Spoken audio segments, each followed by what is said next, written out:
Welcome to my psychology channel. I'm Dr. Vass, and on this channel, I talk about relationships, growing up in a dysfunctional household, and I give you tips and tools for how to heal and get better.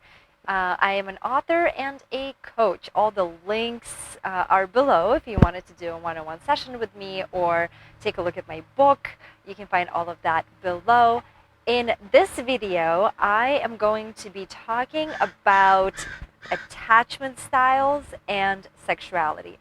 Primarily, I'm going to be sharing with you how people who have the so-called avoidant attachment style or the anxious attachment style behave with their sexual partners, how they view sex, how they feel about it, the emotions that come up for them. I'm going to be talking about all of that in this video for the purpose of helping you see if you can find some points of validation, if you can understand yourself, or maybe even learn a little bit about your partner and make sense of what might be going on. This video is a part of a series that I made on attachment styles, and you can check out some of the other videos on this channel as well. All the links are here. So let's get started. So the first thing that I do want to say is that sexuality and attachment system is not exactly, they're separate systems. So, you can have great sex with someone or have sex with someone and not be attached to that person, right? And then you can also feel attached to people, or you can be in a relationship and it can be completely platonic. So just to start out by saying that the system that kind of governs sex and sexuality and attachment systems are two separate systems. However, in romantic relationships, of course, and really any sexual relationships, they do intertwine, and they also affect other systems. And stay with me, and I'm going to explain and give you some examples of how they affect other systems of functioning in your life, other behavioral patterns. So I wanted to start off with that. The second thing that I just wanted to talk about is I do want to quickly go over, what is anxious and avoidant attachment. Of course, there's actually various different degrees of anxious attachment, avoidant attachment, but we're just going to keep it simple in this video. For anxious attachment, it is marked with hypervigilance. So it is more of the way that the person's nervous system functions in a way that is a little bit more on guard, a little bit more watchful. There's more energy that the person experiences in relationships, in relation to relationships that they are in, right? So a person with an anxious attachment style is more likely to exert more energy in calling attention to oneself. And we can, mark it as people with anxious attachment style, they kind of don't feel secure, they don't feel confident that in the time of stress or in the time of need, their partner is going to be available for them. They feel like that might not be the case. So they actually exert more energy into testing and maybe seeing if that will in fact happen, or trying to maybe ensure that that in the time of need their partner is going to be available, right? So it's more of a hyper-activating relational strategy versus people with avoidant attachment styles. It's a more deactivating strategy. So people with avoidant attachment styles, they have difficulty trusting the goodwill of their partner. So it's not even so much that they're worried that their partner might not be there. It's that they already know that their partner is not. So they're not even trying to test things out. Instead, they are detaching themselves in preparation for being alone and handling stress on their own. They don't trust that their partner is going to be there to help them out with, stress handling situations or whatnot, right? So the avoidant takes a more deactivating strategy, And the anxious attacher takes more of a hyperactivating strategy, and it's also the way that the nervous system functions. It's the way that the person organizes themselves through their thought process. And then you can see those strategies in behavior. So if you observe people, you know people, and you kind of follow their behavior, you could identify also within yourself and within other people what is the likely attachment style that they fall into. So now that we briefly covered that, moving on to how these attachment styles affect sexual behaviors. And unsurprisingly so, of course, the hyperactivating and the deactivating strategies are also present and carry over in sexual relationships. So let's go over that a little bit. I'm going to start off with anxious attachment styles and some of the characteristics, some of the ways that people with anxious attachment styles tend to go about how they feel about sex and how they behave. So people with anxious attachment styles, they tend to confuse the feelings of safety and closeness with sex. So out there, in the wild, kind of meeting people with anxious attachment styles might exert some more overt sexual behaviors without recognizing that that is what they're doing, because sexual signaling from other people is confused with feelings of safety and close relationships. In other words, somebody with an anxious attachment style might be out there in the world and they have difficulty recognizing when people just want to have sex with them or when people are actually interested in them and want to have a relationship. That kind of confusion leads to more promiscuous behavior, and that also leads to more kind of overt sexual signaling, because the person is unaware, but it feels that this kind of bonding equals safety. People with anxious attachment styles tend to find people more attractive on average. They tend to experience more of the kind of love at first sight feelings, right? If they meet somebody and they feel very confident and sure that this might be the person for them.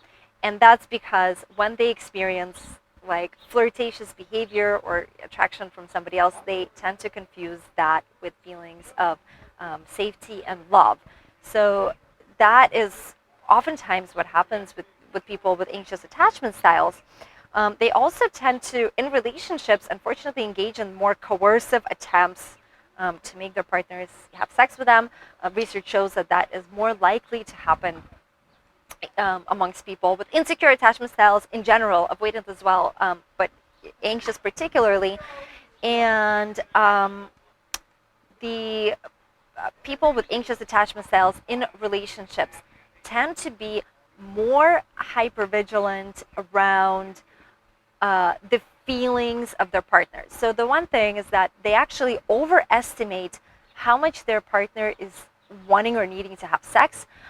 They overestimate the value that their partner places on sexual relationships. They tend to be very watchful, thinking oh, did he or she enjoy this encounter? Did they not?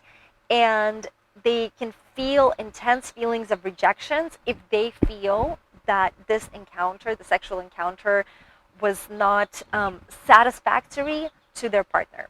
And so generally, people with anxious attachment styles, they worry less about their own sexual satisfaction and more about their partner. So they pay more attention. Am I doing the right thing? Am I, pleasing my partner the right way? Are they feeling satisfied? Are they feeling good? So they put more emphasis on their partner significantly more than on themselves. They're significantly more likely to engage in sexual acts that maybe they're not as interested in, but they overvalue the importance that it will have on their partner, and therefore, in order to maintain the relationship and maintain this feeling of safety, they will go sort of against their desires and against their their boundaries because they think that it will please the other.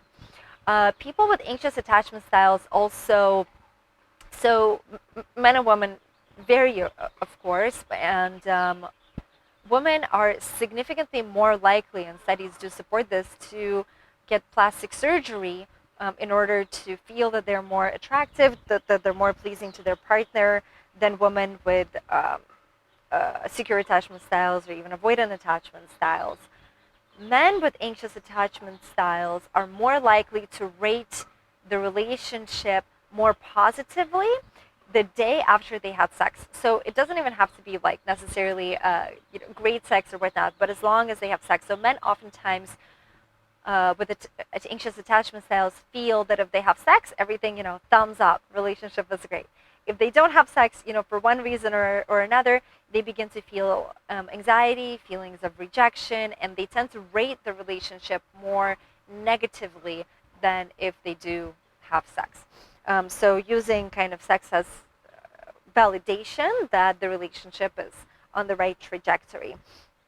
And so one of the examples is, the way that these attachment styles also affect other behavior systems is exactly this. So, for example, for a woman, feeling very insecure about their looks and working hard to obtain plastic surgery or whatnot, right? That is an entire behavior pattern in itself that affects other areas of life, right? And also being hypervigilant around possibly other attractive people.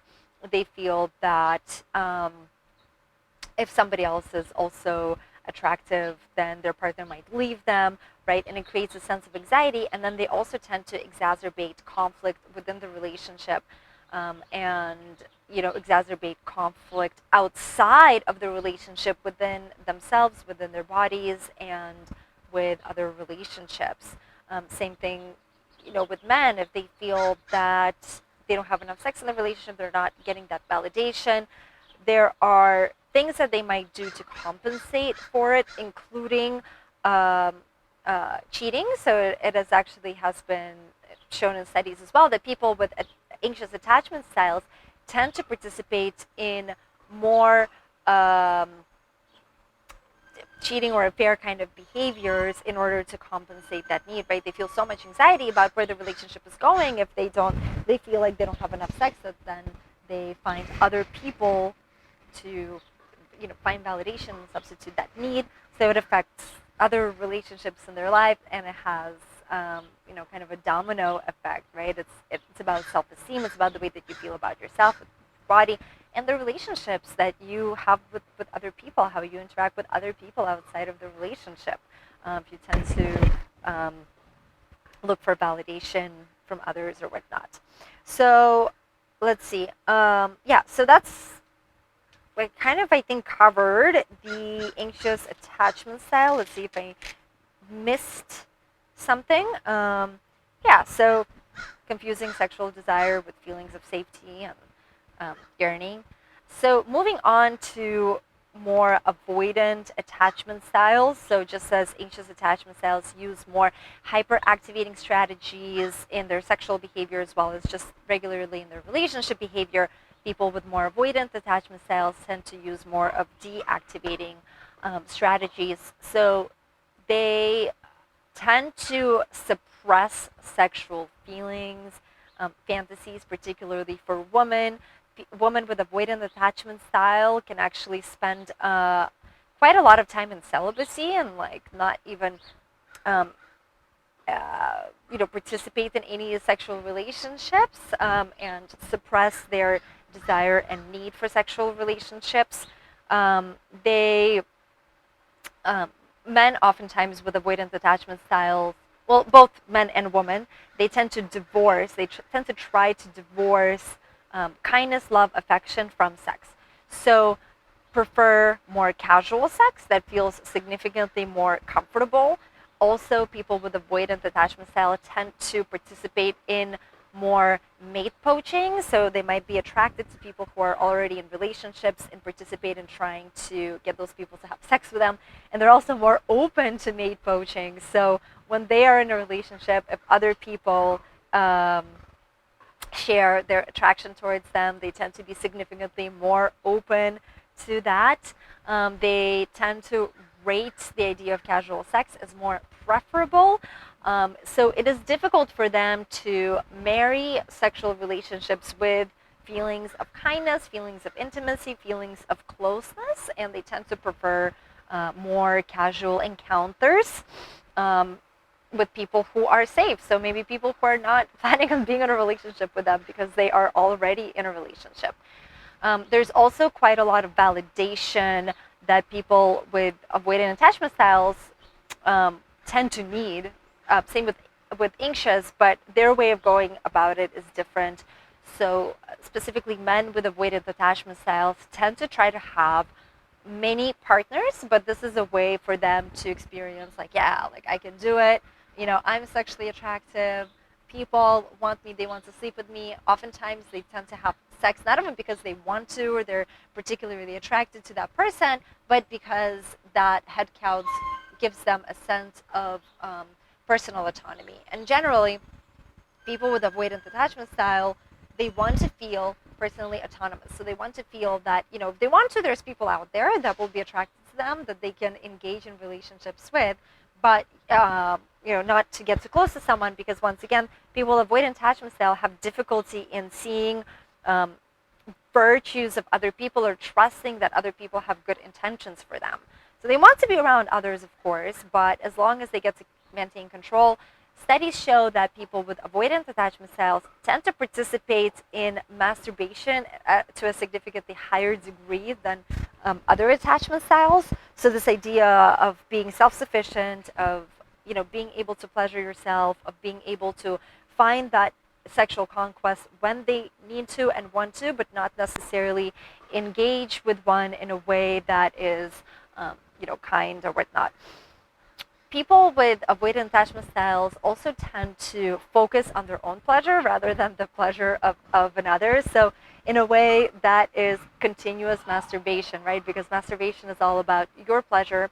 And then when you engage in a relationship with another person, it is once again about your pleasure. So there is significantly less foreplay that people with avoidant attachment styles tend to engage in, particularly men.